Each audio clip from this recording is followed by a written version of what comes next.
Howard County since 1797. So I'm the 6th generation and Nora is the 7th generation of Clark's farming here in Howard County. And most of what we did, all of my great-grandfather, great-grandfather, and great-great-grandfather raised beef. And so there have always been beef cattle on this farm. We're raising 100% grass-fed beef. This farm has been in the family since the 1930s, and my grandfather bought it to raise cattle here, and when my father came back from World War II, he took it over and had a dairy operation here and raised beef cattle and pigs and chickens, and we've always had a roadside vegetable stand. We've done that for at least 30 years, and Nora does that now. And then in 2002, we opened up the petting farms. The farm was purchased in 1948. My parents and I and my two older brothers moved here. It was a dairy farm, and ultimately milking 120 Holsteins twice a day until 1972, when my father sold the cattle and retired from the dairy business. I actually started my side of the farming enterprise probably about 1975. When the cattle were gone, it was just being crop farmed, and I gradually took over the crop farming, growing hay. My oldest son, Sean, started showing in 4-H, showing beef cattle, and it's been an evolution since 1975. Ultimately, Sean, Jason, and subsequently Josh all showed beef cattle in 4-H and showed pigs in 4-H. So I guess it seemed natural that he got interested in growing beef and selling beef. People would be like, oh, you live on a farm, bring me a steak. It was just something that we didn't do in the past, but I kept getting asked and kept getting asked and kept getting asked, and had some conversations with Kathy Zimmerman at the Economic Development Office, and decided one year that we would try the farmers market and that we would retail individual cuts of meat rather than half of a steer or something like that.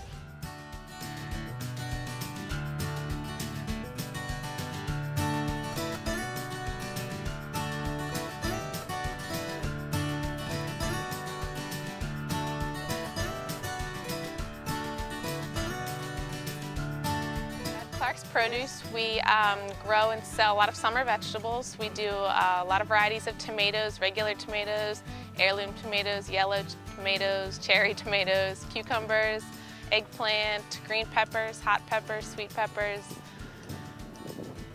Lots of squash, zucchini, summer squash, patty pan squash, and okra, blackberries and raspberries, and sweet corn.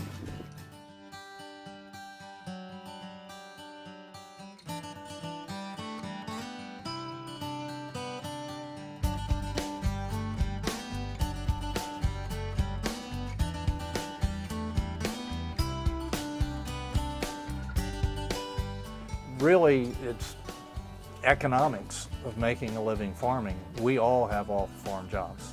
The only way that we've been able to preserve the farm and keep doing the things we're doing is because we all work somewhere else.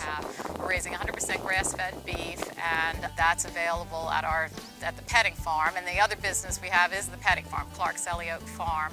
And that's a petting farm. We do educational tours, birthday parties, we have a pumpkin patch, and we're open to the public 6 days a week. Being able to have the opportunity to meet a lot of the local community that has come out to support the local farmers markets, but then has given us a chance and tried our locally grown beef. It's been pretty neat to have the opportunity to see the reaction of everyone who is used to buying store-bought beef versus now getting into buying our beef and seeing the tremendous difference. A lot of our business has come from referrals from the local community, through a lot of our friends and family, and it's been really neat to see how the local community has supported the local raising of our beef. But the exciting part is that we have all the consumers right around us. So the whole opportunity to sell our produce directly to the consumer is something that a lot of people aren't able to do because they're far away from their markets. And so it's very exciting for us.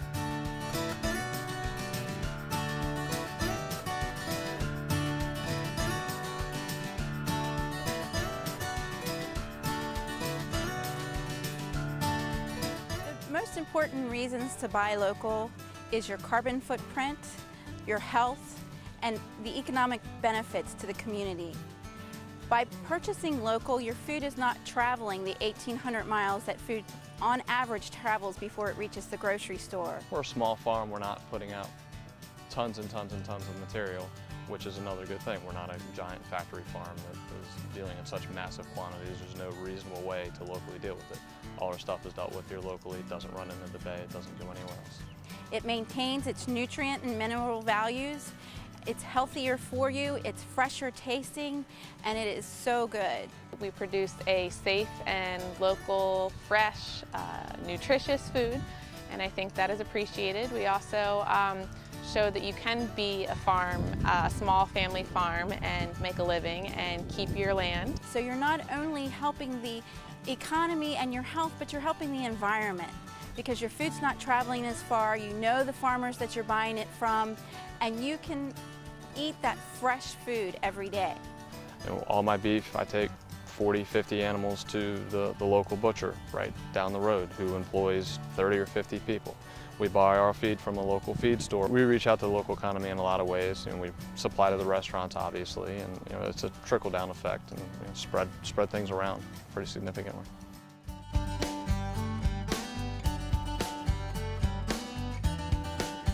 Eating fruits and vegetables is healthy, as we all know. Fruits and vegetables provide more fiber, vitamins, minerals, antioxidants, and those are things that help our body function optimally, help prevent chronic diseases such as osteoporosis, heart disease, even kidney disease and cancer, and also help prevent infections. And those of us who eat more fruits and vegetables have healthier body weights and generally feel better. But beyond that, eating local fruits and vegetables offers optimal nutrition. That's because when you eat a fruit or a vegetable or produce that is grown locally, you are eating a product that has been ripened to its fullness. When a fruit or a vegetable is allowed to ripen to its fullness, it can develop all those nutrients completely. Whereas when a farm that needs to pick the produce early so that it's transported for 2 weeks, it needs to pick that produce before it's prime, and those nutrients have not yet fully developed. And that's one of the huge benefits to working local for us. You're working with an ingredient literally hours, sometimes even minutes after it's been harvested, rather than weeks in most cases when it comes across the country. So. Additionally, when produce is transported 1,000, 2,000 miles, it loses the nutrients it has because of time and also because of temperature variations during the transport. People are very, very interested in having meat or any type of farm product where they know where it came from, they know that it doesn't have antibiotics and steroids and hormones and is incredibly mass-produced.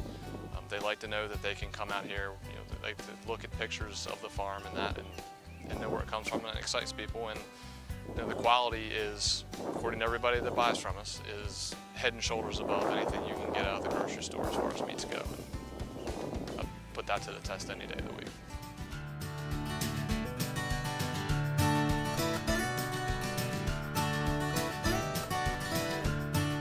Ida B. Strong Wine Bar is about 10 years old. We've been in business now, and with the theme of trying to keep things local and fresh and seasonal, and so our menu changes on a regular basis. We source and work with local farmers and have been for about the last 8 years. One of the requirements that the chef and I have is that when we work with a large producer, we ask them to provide us with local options, and they help solve a problem that we have to deal with every day, which is how to source and get local items here from the farms. What we have here is an example of some of the dishes that we'll make from local produce. We have a fairly simple pasta primavera. It's made with a fresh basil pesto and some tomatoes, squash, and zucchini. This is a great example of what we'll be doing pretty much all summer and how we'll present our foods. The great thing about this dish is, as you know, it literally was just picked today. Here we have an example of a chilled dish. This is a dish consisting of all local items, items that do grow around here.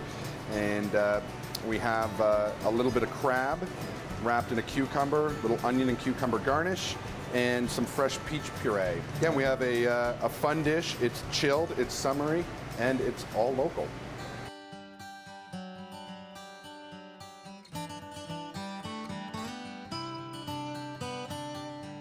This is our Woodcamp Farms hamburger. We've been using Woodcamp Farms ground beef for quite some time now, and our lamb and pork products when it's available, and sometimes our honey. We like to use local products only because the origin. We like to know where it's from, and we like to help out local farmers also. And my background is from farming, so we were kind of a private farmer, not a corporate farmer, and we always try to help out those in the same scenario. And we chose Woodcamp Farms because A, it's right around the corner, and B, the flavor of the beef is phenomenal. A bunch of farmers came to us for a meeting for other chefs to meet, and they all sold proteins like buffalo, bison, pork, lamb, all the above, but they didn't have a whole lot of cuts. And all the cuts they had were always sold out. They couldn't keep up with the demand of restaurants, but everybody had the same problem, too much ground meat. So I figured I'll give them a shot and I'll help them out. And Woodcamp Farms, again, was right around the corner, and Jason has agreed to help me out with it. And he stops by once, twice a week with 20, 40 pounds of beef, lamb, pork, whatever we ask for. And it's phenomenal. And we sell our hamburger here for $14, and we can't keep on top of it. It sells out all the time. It's great.